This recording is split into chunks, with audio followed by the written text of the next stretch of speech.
Naquele tempo, Jesus chamou a multidão para perto de si e disse: Escutai todos e compreendei. O que torna impuro o homem não é o que entra nele vindo de fora, mas o que sai do seu interior. Quem tem ouvidos para ouvir, ouça.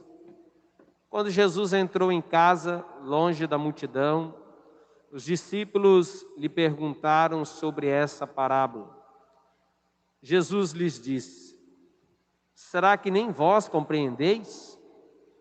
Não entendeis que nada do que vem de fora e entra numa pessoa pode torná-la impura? Porque não entra em seu coração, mas em seu estômago e vai para a fossa? Assim, Jesus declarava que todos os alimentos eram puros. Ele disse: O que sai do homem, isso é o que torna impuro. Pois é de dentro do coração humano que saem as más intenções, imoralidades, roubos, assassínios, adultérios, ambições desmedidas, maldades, fraudes, devassidão, inveja, calúnia, orgulho, falta de juízo. Todas essas coisas más saem de dentro e são elas que tornam impuro o homem. Palavra da salvação. Glória a vós, Senhor. Queridos irmãos e irmãs, continuamos escutando a narrativa do Gênesis, agora já a narrativa do segundo capítulo, que é interessante que ele tem uma história muito diferente, certo sentido até ao contrário do que a gente escuta no primeiro capítulo do Gênesis, né? São duas tradições diferentes. A primeira coloca a criação de todas as coisas e no último dia a criação do ser humano. Já o segundo capítulo, praticamente não existia nada e o ser humano é criado por primeiro, depois dele se formam as plantas, os animais, etc., porque ali a criação tem um sentido, né? Ela pode cumprir o desígnio para o qual ela existe, né? Que é, através da voz humana, dar glória a Deus.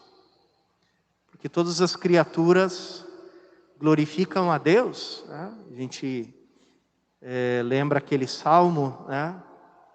Os céus narram a glória do Senhor e o firmamento a obra de suas mãos. Como é que o céu narra, né? Como é que a natureza, como é que o mundo, o universo glorifica a Deus, né? Precisa de uma voz para fazer isso, né?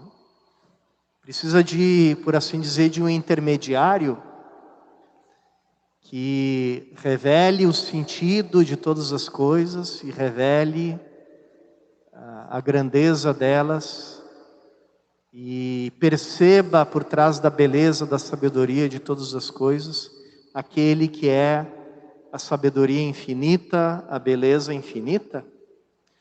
E esse sacerdote do universo, sacerdote cósmico, é o ser humano. É aquele que vai contemplar o universo, vai contemplar todas as coisas e transformar tudo em ação de graças, transformar tudo em agradecimento. Depois aqui a gente já percebe, no final desse trecho que nós escutamos,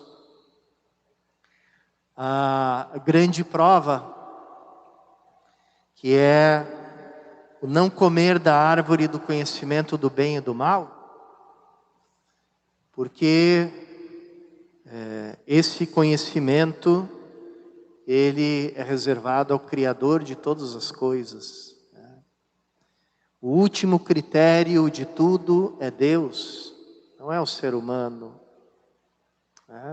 Que talvez para a nossa cultura seja muito difícil de entender, porque a gente vive debaixo de um regime das leis, das constituições, das legislações, a gente acha que elas são as últimas palavras, mas a história nos demonstra que quem faz essas leis são seres humanos, e muitas vezes um ser humano dominado pela ambição, dominado pela ganância, resolve mudar as leis, alterar elas para serem mais compatíveis com os seus planos, né? Então vem aquele dilema, né? É a lei que faz o rei ou é o rei que faz a lei? Acima de todas essas coisas, a gente confessa, não é o ser humano a última palavra, o último ponto de referência do que é bom ou mal. A gente tem um critério supremo, que é aquele de Deus. E nós, seres humanos, cada vez que nós pecamos, cada pecado que a gente comete, a gente está dizendo no nosso coração, Deus não sabe o que é bom para mim. Eu é que sei. Talvez Ele saiba, mas eu sei melhor do que Ele, o que é bom, o que é adequado, o que me faz feliz. Não é aquilo que Ele diz, mas aquilo que eu digo. Cada vez que a gente faz assim, a gente deixa de ser sacerdote do universo e se desliga, né? Porque um sacerdote é sempre um intermediário, ele está ligado a Deus e está ligado ao mundo.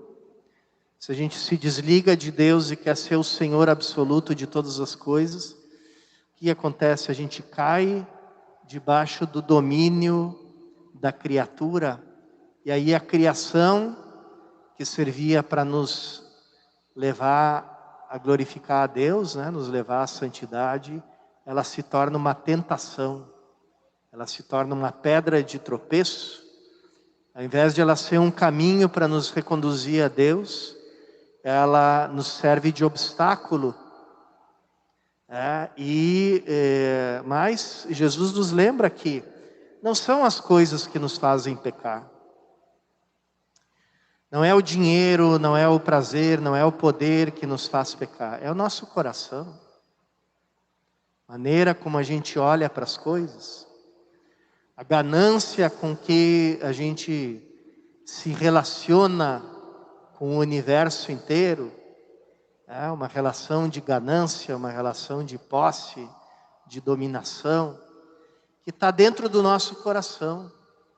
É isso que torna para nós, né, a natureza, as coisas criadas como um perigo para a nossa salvação. Por isso Jesus vem restaurar a ordem certa das coisas. Jesus não é um revolucionário político, não é um líder humano, não é alguém que vem com uma nova teoria econômica, com uma nova sociologia, com uma nova teoria da sociedade, de como nos organizar. Não, ele sabe onde é que está a raiz de todo o mal. A raiz de todo o mal é o coração do ser humano, nosso coração. E ali, aquele coração ferido de orgulho, ferido de egoísmo, ferido de ganância, que Jesus vem curar. Então, ali começa de novo a transformação do mundo. Às vezes a gente escuta as pessoas dizendo, a nossa missão como cristãos é construir um mundo melhor. Na verdade, a nossa missão é muito maior do que isso. Nossa missão é mergulhar o universo inteiro no coração da Santíssima Trindade.